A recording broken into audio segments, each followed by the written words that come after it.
Hi అండి, బాగున్నారా? మేమైతే చాలా బాగున్నాం. నా వీడియోస్ కనుక నచ్చినట్లయితే లైక్ చేయండి, షేర్ చేయండి, సబ్స్క్రైబ్ చేయండి, పక్కనే ఉన్న బెల్ ఐకాన్ని క్లిక్ చేయండి. మనమైతే ఫస్ట్ టైం రాగి సంగటి అయితే చేసుకుంటున్నాము. దానికోసం అయితే ఒక కప్పు రాగి పిండికి 2 కప్పుల వాటర్ పోసుకోవాలి. ఒక మంద గిన్నెలో వాటర్ పోసుకొని బాగా మసిలిన తర్వాత దాంట్లో కొంచెం ఉప్పు వేసుకోవాలి. ఉప్పు బాగా మసిలిన తర్వాత మనం కొంచెం పిండి అనేది బాగా ఉండలు లేకుండా కలుపుకొని గిన్నెలో వేసుకొని జావా టైప్ వచ్చిన తర్వాత నెయ్యి వేసి ఈ పిండి అనేది మనం కొంచెం కొంచెం యాడ్ చేస్తూ బాగా మిక్స్ చేసుకొని ఉండలు లేకుండా మిక్స్ చేసిన తర్వాత ఒక 2-3 మినిట్స్ అలా ఉంచేసేయాలి. బాగా ఉడికిపోతుంది, పిండి పిండి అనేది ఉండదు.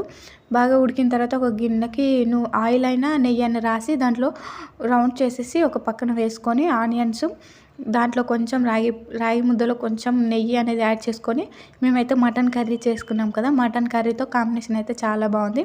మటన్ కర్రీ వేసుకొని దానికి కొంచెం నెయ్యి, మటన్ కర్రీ ఆనియన్స్తో తింటే చాలా అంటే చాలా బాగుంది. Okay friends, bye. Subscribe to